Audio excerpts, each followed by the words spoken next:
This is why I don't go outside. Okay, I need to play something that'll cool me off. Oh. Yeah. Sub-Zero. This looks cool. Okay. Put it in the old 64. Mortal Kombat Sub-Zero Mythologies. God, am I really playing this game? I remember this causing me some real grief as a kid. But I guess I'll play anything that'll help me get my mind off this heat. Okay, so one thing you gotta remember to do before even starting the game is to increase your lives and continues. I have no idea why they even start you off without the maximum amount you're allowed to have. All it really does is give you a false sense of difficulty, and it pisses you off that you don't get more chances to beat a level. So the game opens up with Sub-Zero breaking into a Shaolin temple to steal the sacred map of elements. Scorpion gives you some encouraging words. You will fail. And then the game starts. You have all the basic Mortal Kombat moves, but right away you'll notice just how awkward the controls are. You know, when I look back to the original Mortal Kombat arcade games, the jumping and fighting feels a bit stiff, especially when compared to other games from the same genre like Street Fighter. Now, I'm not trying to knock Mortal Kombat. As a fighting game, it works out just fine. But this game is attempting to be a side-scrolling platformer beat-em-up thing. It just doesn't work. The weirdest part is probably that you have to press B to turn. It's definitely counterintuitive and will confuse you throughout the game, especially when you're in the middle of a fight. Can you imagine having to press B to turn in a platforming game like Super Mario World? Or a beat-em-up game like Double Dragon? But hey, you can press B real fast to make him dance. That's neat. So the enemies you encounter in this game are pretty basic. Generic monks that will either stand still and let you beat them up, or will counter your moves perfectly. You know, however they happen to be feeling at the moment. You also have environmental hazards, such as these crusher things. They're motion activated, but not for the monks for whatever reason, and they will kill you instantly if you let them.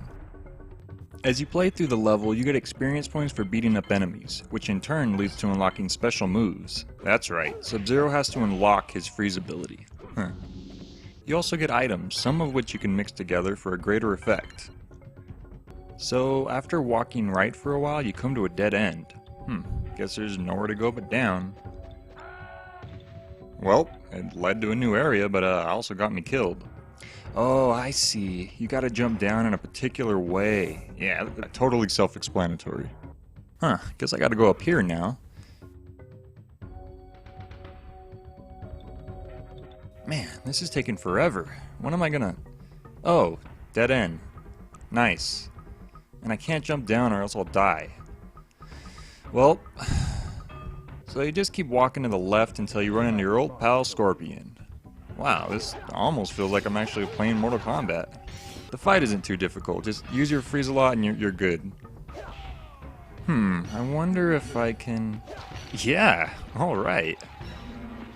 Well, the animation was sort of terrible, but it's still pretty cool that you could do it at all.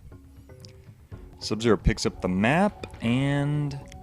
now the damn thing opens up. So finally, we make our escape. Whoa. Look at that animation. Good stuff. At this point, I should mention that the game gives you the option to save every mission. But guess what? It's one of those N64 games that saves to a memory card instead of the cartridge itself. I actually have a memory card, but the damn thing doesn't want to work. So I have to use the passwords that they give you. That doesn't seem too bad, but the problem is that every time you use a password to get back to where you were, your experience points are reset back to less than what you had. So anyway, Sub-Zero takes the map back to the Lin Kuei Grandmaster and discovers that he was actually given the job by the sorcerer Quan Chi. He also finds out that Quan Chi tipped off Scorpion that Sub-Zero was gonna be there. What's the logic in that? I guess he wanted to sabotage his own plan? Anyway, Quan Chi sends Sub-Zero on another mission, this time to defeat the 4 elements so he can obtain some amulet or something. Oh great, maybe Quan Chi will send Reptile this time to screw up his own plans. So the first element you have to deal with is wind, in one of the most annoying levels in video game history. The enemies aren't new, the same monks from earlier, but it's the stage hazards that really suck here. Whether it's jumping on Reese's Pieces cups, or trying to land on these stone swings that you have to time perfectly, you're gonna hate this stage. There's also these parts where you have to wait for wind to appear so it can float you to the next platform. Sometimes it never seems to want to appear. Other times it's there, but it's invisible? What? There's also this part where you need to get this guy to stand on this button, I guess, to hold the door open so you can grab these golden booty shorts. I don't know. The first time worked fine, but later when I had to come back to this part after getting a game over, it gave me trouble.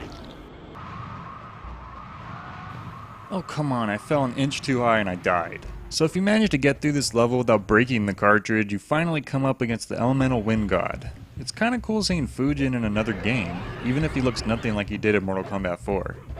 So this fight is pretty bad. Fujin likes to fly away from you so you can't hit him, and he has this annoying tornado move. Also, sometimes he lifts you up in the air and throws you off the stage. You only get a few tries before you have to start the level over, so be careful. Stay away from the edges and try to freeze him when you can. Oh hey, I unlocked a move so I can freeze at an angle. This'll be helpful. Oh, no, he just blocks it. So it isn't really the boss fight itself that's that bad. After a few tries you should have it down pretty well. It's what happens after you beat him. You see, Fujin is a sore loser, so after he runs out of health, he makes this giant tornado that sucks you in and kills you instantly. I remember doing this as a kid, and you just have to run at the exact right time and distance to survive. If you wait too long, you get sucked in. If you go too fast, then you run off the stage. Sounds fun, right? Well, it isn't. But after about 100 tries, I finally discovered something. All these years I'd been doing it wrong. You're supposed to go to the edge and hold down. Sub-Zero will hang on to the stage, stopping himself from being sucked in.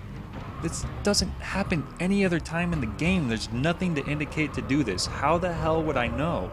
You don't even really get to see Fujin explode like if you had just ran away at just the right time. It doesn't make any sense. Anyway, next level. So now we have the... Okay, wow. Jeez, game, give me a second to breathe. Anyway, now we're on to the earth element. Once again, the enemies are mostly the same monks from previous levels. They're not really trying to change things up here.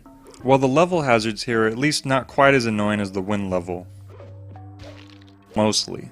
The swinging blades are kind of a pain, but you just have to be patient and avoid them. These crusher things are the same. They can kill you in one hit, but they're easy to avoid. The only stage hazard that's really that dangerous is when the ground opens up randomly, making you fall on a spike. Or sometimes it leads to items? Kinda stupid since it's just trial and error. Why would I even risk it? Oh, what's down here? Oh. Dead end. Again. And this game sure likes doing that. Except, how do I get out? Am I stuck? Oh, great. They killed me. Well, that'll teach me to explore. It's like this whole game is designed to make you die a bunch of times before you even know what you're doing. Ugh, if I had forgotten to increase my continues earlier, this would suck even more. So this level is pretty much just a maze. You just gotta search around until you eventually figure out where you're going. At least it's a little easier than the wind stage. Whoa, okay, levitating monk. That's new. And here we come up against the elemental earth boss, this giant rock monster. You can try alternating from jumping attacks to body attacks, which seems to work, but believe me, it's a waste of time and you won't get anywhere. What you gotta do is sneak underneath them with your special slide move. Then you activate this switch at the end of the stage so that this platform falls on him to deal some good damage. But sometimes you're gonna miss because you can't see if the damn thing is underneath it until you've already pulled the lever. It's like a guessing game. After you beat the boss, you're still not done. You gotta find the exit. Why? I just beat the boss. This is the only elemental temple where you have to find the exit after beating the boss. It just wastes more of your time. Especially if you die and you have to do the damn thing all over again, which has happened to me. Okay, so after all that, we have the water level. You know, it's well known that water levels tend to be the most annoying levels in just about any video game in which they're featured. You don't suppose that... Yep, no exception here.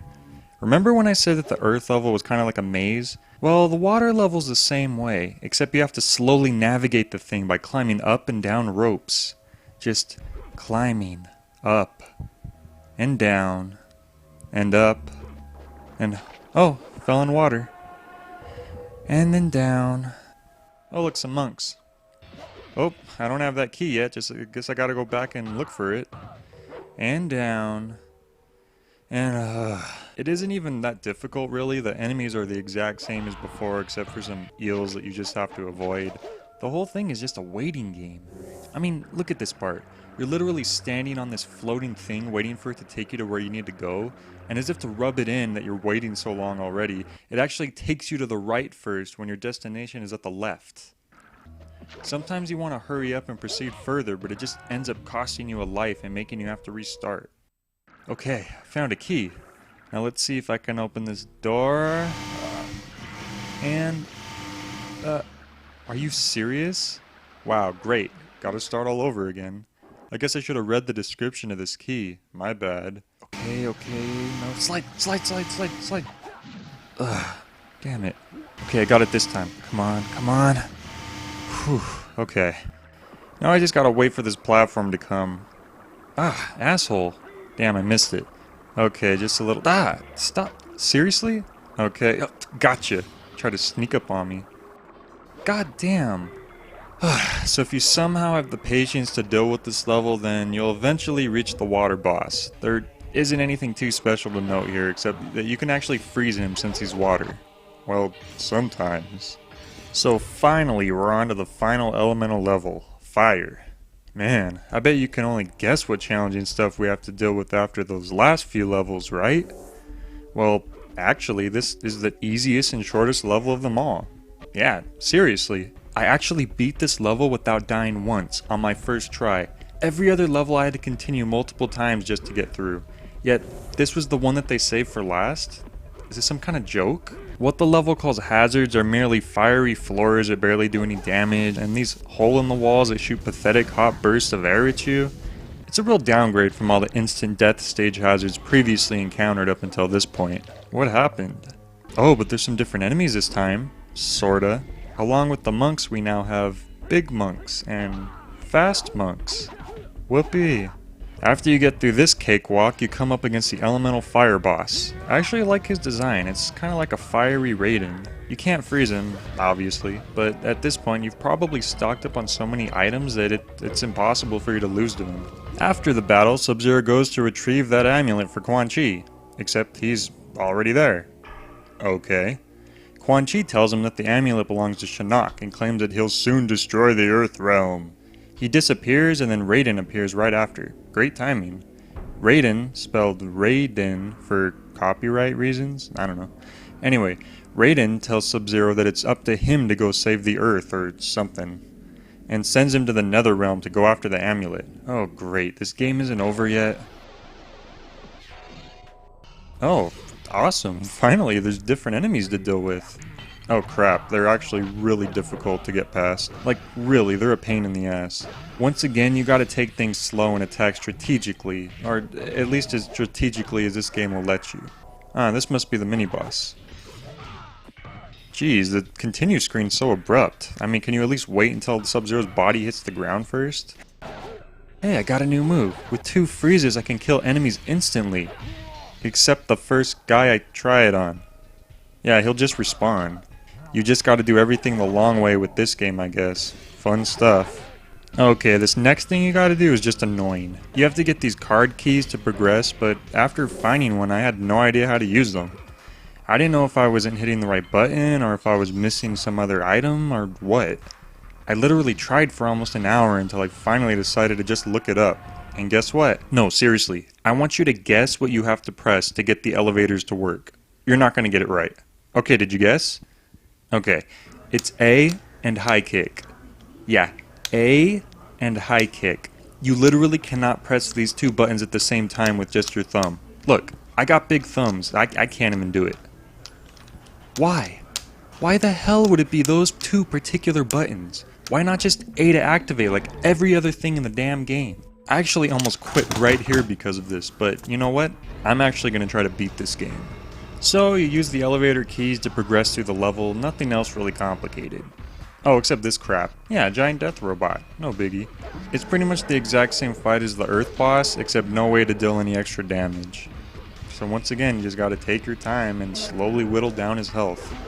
So after you beat him, you come up against this giant statue. At first I assumed you just had to keep hitting it to knock it over. So I tried it again. And again.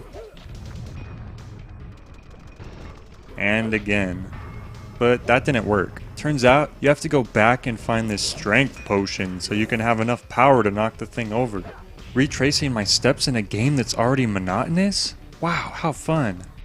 So after all that, you're on a bridge that finally leads to Shinnok's tower and the end of the game. Ugh, almost there. There isn't really much of anything here, just blank, empty platforms. So you just run around, seeing nothing. You just jump down, just running, going, jumping down, so on. Just going. Oh, dinosaur. Fire-breathing dinosaur. Oh, okay. Yeah. Should I really be surprised at this point? Well, I'm assuming that this thing is the boss because it's the hardest thing you've faced in the game so far. Like, really. Your attacks hardly do anything and it kills you in a few moves. On top of that, it's almost impossible to dodge. Man, I'm out of items. Okay, I think I got a pattern. It's just gonna take a little while.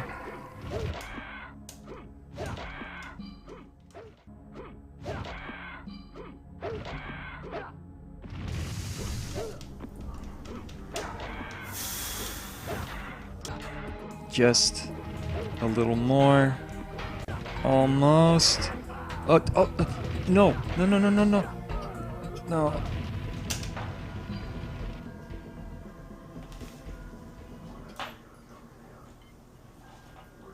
You know, I really wanted to like this game. I wanted to end this review on a fun fact about how Mortal Kombat creators Ed Boon and John Tobias took their last names and put them in reverse to name the character Noob Saibot. But now I don't even feel like it. In fact, it was John Tobias' idea to branch out and make this awful game. So I don't even feel bad about how after he left the company that the name of the character was just shortened to Noob. Nope, now I can't even share this fun fact because this game was so bad. You know, I really wanted to play through this game. I really did. I did it before when I was younger, but now I guess I just don't have the patience. Or maybe I just don't have the time. You know, when I was a kid, I could just sit down and play games all day without a care in the world. Now I have really important stuff to do. Like review games. Yeah. You know, I could just use a code and skip to the last level of the game, but no. This game isn't worth it. I can't spend all my time on this one terrible game that I'm not even having fun playing when there's so much more to choose from.